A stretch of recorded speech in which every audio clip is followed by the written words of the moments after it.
Hello friends. तो आज हम बात करेंगे लाइफ प्रोसेस, जो कि क्लास 10th का है, सीबीएसई बोर्ड यानी कि एनसीईआरटी का ही है। तो स्टार्ट करते हैं। लाइफ प्रोसेस होता क्या है? How do you tell the difference between what is life and what is not life? तो तुम कैसे पता कर सकते हो कि कोई भी चीज़ जिंदा है या फिर नहीं है? If we see a long running और ए काउ च्यूइंग कड, अगर हम क्या देखते हैं, अगर कोई कुत्ता दौड़ रहा है और जो गाय है कुछ चबा रहा है, और man shouting loudly on the street, और कोई आदमी क्या ज़ोर ज़ोर से रास्ता पे चीख रहा है, चिल्ला रहा है, आवाज़ कर रहा है। We know that these are living being. तो इससे हम लोग को ये पता चलता है ये क्या, ये जानदार चीज़ है। व्हाट इफ़ द डॉग और द काव और द मैन वेयर एस्लीप? क्या होता अगर जो गाय है या फिर कुत्ता है और आदमी है सोया हुआ था, ठीक है? We would still think that they were live. हम लोग ये भी सोचते कि फिर हम लोग सोचते क्या ये जिंदा है। But how did you know we know that? लेकिन हमको अब कैसे ऐसे पता चलता है ये लोग जो भी जानवर है, इंसान है, जिंदा है या नहीं है? We see them breathing, we know that they are alive. जब वो क्या करता है, ब्रीथ करता है, ब्रीथ मतलब सांस लेना, जब वो सांस लेता है तो हम लोग क्या समझ जाते हैं कि ये जिंदा है। What about plant? अगर ऐसा हम सोचे प्लांट के बारे में, तो प्लांट में क्या होता है? तो बिल्कुल भी नहीं लेता है।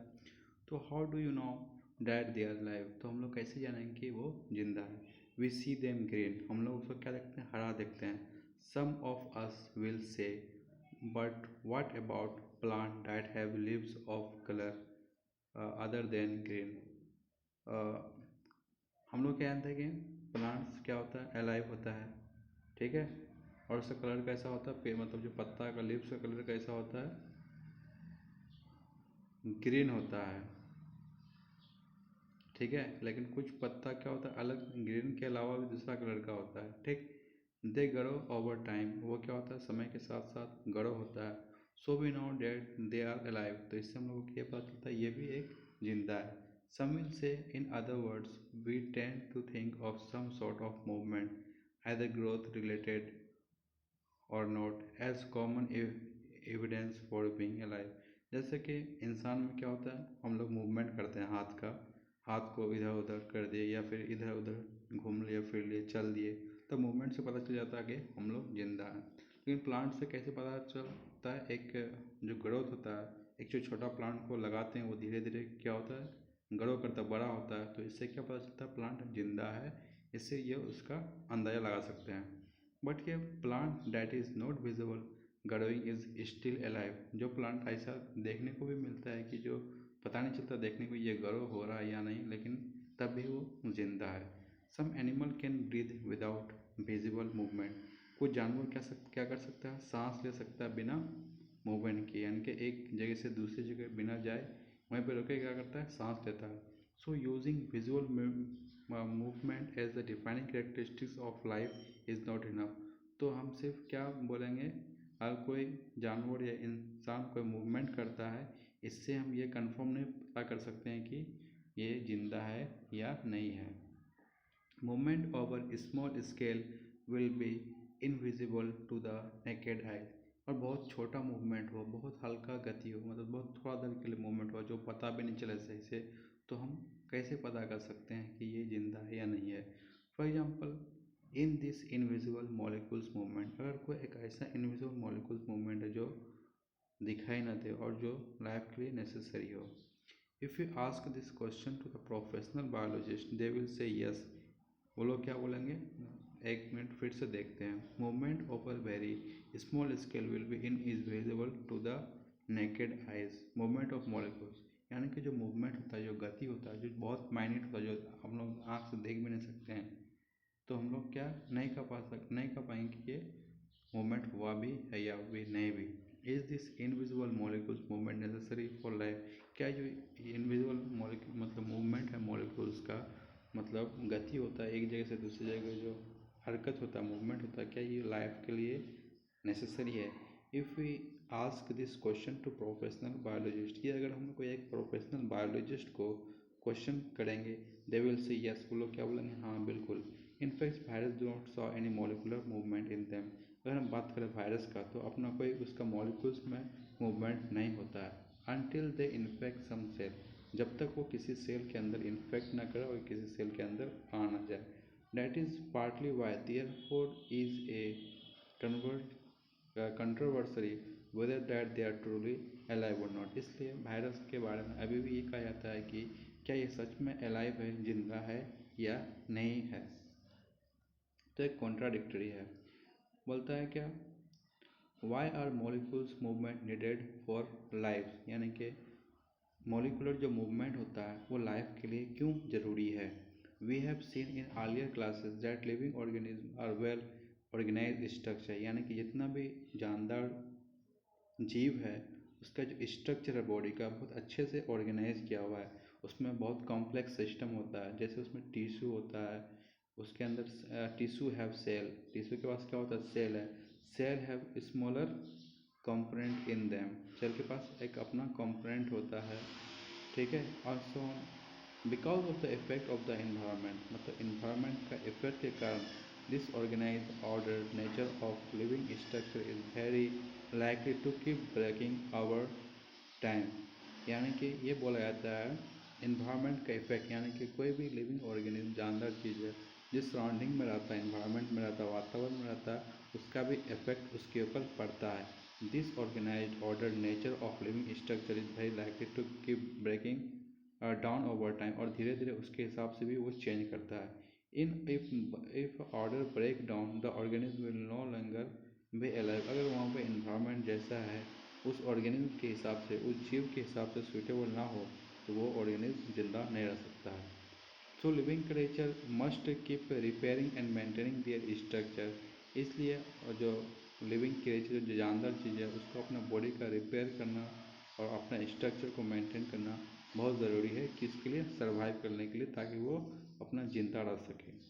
Since all this structure are made up of molecule, जितना भी स्ट्रक्चर है सब क्या है, मॉलिक्यूल से बना हुआ है। They must move molecule, they must move molecules around all the time, उसके पास क्या है, मॉलिक्यूल्स है और वो इधर उधर मूव करते रहता है।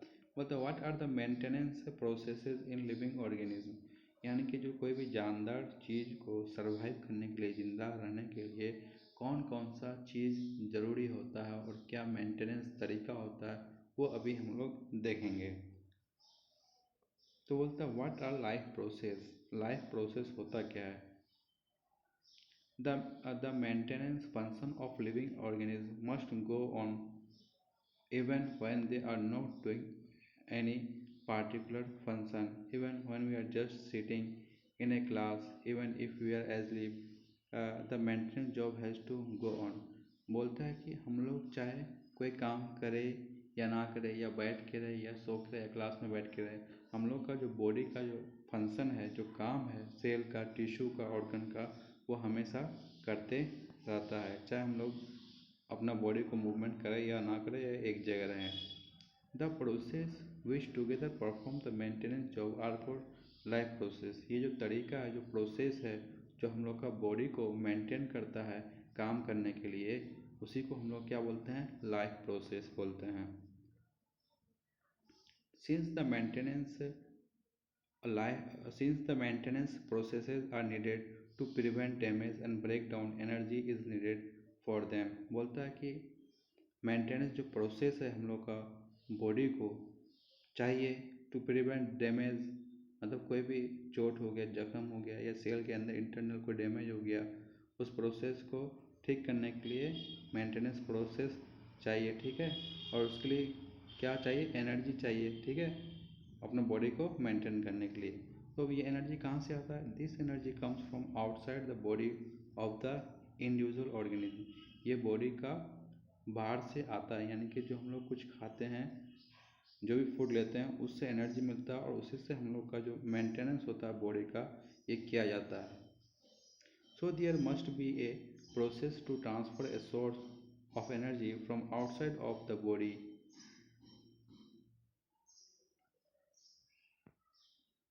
from outside of the body of the organism which we call food.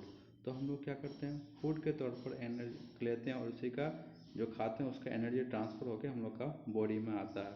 ठीक है, ये प्रोसेस भी कॉमनली कॉल न्यूट्रिशन, जिसको हम फूड को हम लोग क्या बोलते हैं, न्यूट्रिशन बोलते हैं। The if the size of the organism is to grow, अगर ऑर्गेनिज्म का साइज क्या होता है, ग्रो हो, मतलब तो उसका ग्रोथ, मतलब कोई छोटा बच्चा हो या कोई भी छोटा प्लांट हो, तो उसका जब ग्रोथ का एज है तो उसको ज़्यादा फूड चाहिए। ठीक है, क्योंकि उसमें बहुत सारा फंक्शन होता है। Additional raw material will also be needed from outside, बहुत सारा चीज़ चाहिए उसका ग्रोथ के लिए। Since life on earth depend on carbon based molecules, यानी कि जो लाइफ है अर्थ में किस पे डिपेंड करता है, किस मॉलिक्यूल्स पे, जो कार्बन से बना हुआ है। Most of the food resource are also carbon based, जितना भी फूड रिसोर्स होता है, भोजन होता है, खाते हैं, उसमें क्या पाया जाता है, कार्बन पाया जाता है। Depending on the complexity of this carbon source, carbon source क्या होता है, बहुत कॉम्प्लेक्स होता है। Different organism can use different kind of nutritional process, तो अलग अलग जीव जंतु अपना अलग अलग तरीके के हिसाब से अपना भोजन को लेता है और अपना उसका बॉडी में फंक्शन करता है और उससे एनर्जी मिलता है। मतलब the outside source of energy could be quite varied, यानी कि जो बाहर से जो एनर्जी मिलता है वो क्या होता था, वो डिफरेंट हो सकता है। Since the environment is not under the control of the individual organism, क्योंकि इन्वायरमेंट जो है किसी एक के ऑर्गेनिज्म या किसी एक जीव जंतु के ऊपर के हिसाब से काम नहीं करता है। The source of energy therefore need to be broken down और build up in the body और must be finally converted to uniform source of energy that can be used for various molecular movement needed for maintaining life structure as well as the kind of molecules the body need to grow। यानी कि हम लोग को ऐसा भोजन चाहिए छोटा छोटा पार्टिकल्स में टूट सके जो, और हम लोग का बॉडी के हिसाब से और टूट सके और हम लोग बॉडी उसको डाइजेस्ट कर सकते हैं, डाइजेस्ट कर सकता है, और हम लोग का जो लिविंग स्ट्रक्चर है उसको मेंटेनेंस करे और उसका बॉडी का अच्छे से प्रॉपर ग्रोथ हो, वैसा फूड चाहिए और उसको फूड को ब्रेक डाउन करता है हम लोग का बॉडी। फॉर दिस ये series of chemical reaction in the body are necessary, तो फूड को ब्रेक डाउन करने के लिए क्या होता है, केमिकल रिएक्शन होता है। ठीक है, oxidising reducing reaction are some of the common chemical means to break down molecules. तो एक ऑक्सीडाइजिंग और रिड्यूसिंग रिएक्शन एक कुछ कॉमन केमिकल रिएक्शन है जो फूड को मॉलिक्यूल्स को ब्रेक डाउन करता है छोटा छोटा टुकड़ा में। ठीक है, for this many organism use oxygen source from the outside body, और ये मॉलिक्यूल्स को ब्रेक डाउन करने के लिए क्या यूज करते हैं, ऑक्सीजन यूज करते हैं। The process of acquired oxygen from outside the body and to use it in the process of breakdown of food source for cellular needs what we call respiration। यानी कि जो हम लोग क्या करते हैं, फूड जो होता है हम लोग खाते हैं उसको ब्रेक डाउन करने के लिए जो हम लोग ऑक्सीजन लेते हैं बाहर से और उसको क्या करते हैं, जो भी फूड खाते हैं उसका ब्रेक डाउन उसमें छोटा छोटा पार्टिकल्स में तोड़ने में मदद करता है। किसके किसके लिए, सेलुलर, यानी कि सेल को भी तो भोजन चाहिए, उसके लिए जो यूज उसके लिए जो करते हैं तो उसको हम लोग क्या बोलते हैं, रेस्पिरेशन बोलते हैं। क्या बोलते हैं, रेस्पिरेशन। याद रखिएगा, एक रेस्पिरेशन और ब्रीदिंग दोनों अलग अलग चीज़ है। रेस्पिरेशन होता है एक कॉम्प्लेक्स प्रोसेस है, ब्रीदिंग मतलब इनहेल और एक्सेल करने को बोलता है। In case of the single cell organism, no specific organ for taking in food, exchange of gases or removal of waste may be needed because the entire surface of the organism is in contact with the environment। बोलता है कि अगर हम single cell organism के बारे में बात करें जो सिर्फ सिंगल एक ही सेल से बना हुआ है, उसमें कोई एक ऑर्गन नहीं होता है। ठीक है, फॉर टेकिंग फूड, फूड को भोजन को लेने के लिए या फिर गैस का एक्सचेंज करने के लिए। ठीक है, और removal of waste may be needed because exchange of gases or removal of waste may be needed because the entire surface of the organism is in contact with the environment। क्योंकि उसमें क्या होता है, जो पूरा ऑर्गेनिज्म जीव है पूरा वो इन्वायरमेंट के साथ, वातावरण के साथ कंटेक्ट किया होता है, जुड़ा हुआ होता है। But what happens when the body size of the organism increase, अगर धीरे तो अगर छोटा साइज होता है पूरा स्ट्रक्चर इन्वायरमेंट के साथ जुड़ा हुआ है, कंटेक्ट में है, अगर क्या होता होगा अगर कोई ऑर्गेनिज्म और जिसका बॉडी साइज बहुत बड़ा होगा, ठीक है, और उसका बॉडी डिज़ाइन बहुत कॉम्प्लेक्स है। तो उस सिचुएशन में तो वो सिंगल सेल नहीं होगा, बहुत सारा सेल होगा।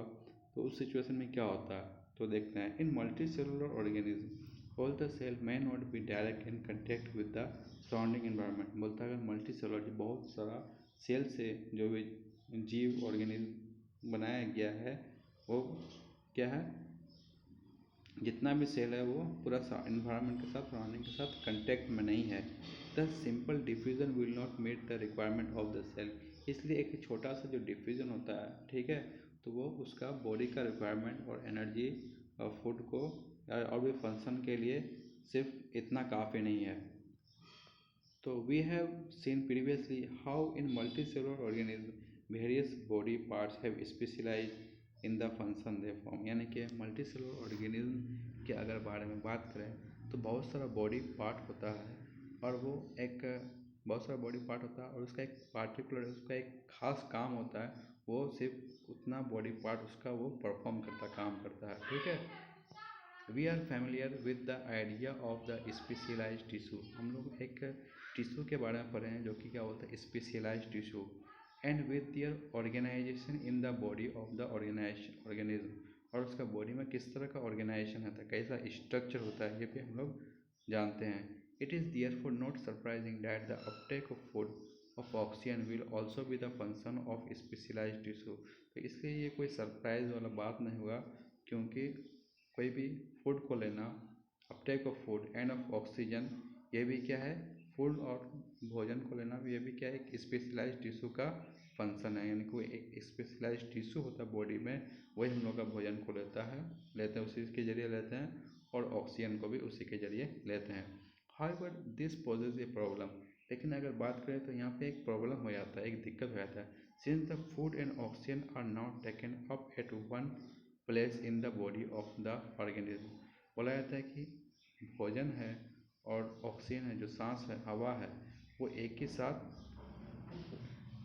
Are taken up at one place, एक जगह में ले आता है कोई भी बॉडी का, कोई भी ऑर्गेनिज्म, कोई भी जीव का बॉडी में एक साथ लिया जाता है। While all parts of the body needs them. और जितना भी बॉडी का जितना भी हिस्सा है, सब पार्ट्स को क्या चाहिए, फूड चाहिए और ऑक्सीजन भी चाहिए। This situation creates a need for the transportation system for carrying food and oxygen from one place to another in the body। तो एक यहाँ पे हम लोग का बॉडी का एक रिक्वायरमेंट रहता है जिसको क्या बोलते हैं, ट्रांसपोर्टेशन सिस्टम। हर पार्ट को बॉडी का पार्ट्स में क्या चाहिए, फूड चाहिए, ठीक है। फूड क्या करता है, सेलुलर रिस्पिरेशन करता है और बहुत सारा फंक्शन करता है, ठीक है। ऑक्सीजन चाहिए हर पार्ट्स को बॉडी का, तो एक ट्रांसपोर्टेशन सिस्टम हम लोग का बॉडी में चाहिए और वो होता है। So when chemical reaction uses the carbon, होता है, when chemical reaction uses the carbon source and the oxygen for energy generation। जब कोई भी केमिकल रिएक्शन क्या करता है, कार्बन को इस्तेमाल करता है और ऑक्सीजन को इस्तेमाल करता है, क्यों, एनर्जी जनरेशन के लिए, उससे एनर्जी निकलने के लिए जो पैदा होता है। मतलब जब कार्बन और ऑक्सीजन का रिएक्शन होता है तो क्या होता है, एनर्जी बॉडी से रिलीज होता है, ठीक है। They create product that are not only useless for the cell of the body. जो बाई प्रोडक्ट होता है वो बॉडी के लिए यूजलेस नहीं होता है, but could be even harmful. तो जो रिएक्शन होता है तो उससे जो प्रोडक्ट निकलता है वो कुछ कुछ हार्मफुल भी होता है, जो प्रोडक्ट निकलता है। These waste by product are therefore need to be remove from the body. इसलिए जो भी हार्मफुल प्रोडक्ट है हम लोग का बॉडी के लिए, जो केमिकल रिएक्शन के बाद निकलता है, वो हम लोग का बॉडी से निकलना बहुत ज़रूरी है, ठीक है। और वो कौन सा प्रोसेस निकलता है, एक्सक्रीशन। एक्सक्रीशन मतलब the removal of the waste product from the body is called excretion. Again, if the basic rules for body design in multicellular organism are followed a specialized tissue। अगर multicellular organism में complex structure होता है और उसमें क्या होता है, specialised tissue होता है, तो specialised tissue for excretion will be develop. तो यानी कि एक्सक्रीशन क्या है, वेस्ट प्रोडक्ट को निकालना होता है हम लोग का कॉम्प्लेक्स ऑर्गेनिज्म मल्टीसेलुलर में, उसके लिए भी एक स्पेशलाइज्ड टिश्यू होगा। तो एक्सक्रीशन के लिए भी एक स्पेशलाइज्ड टिश्यू होगा जो डेवलप होता है। which means that the transportation system will need to transport a waste away from the cell।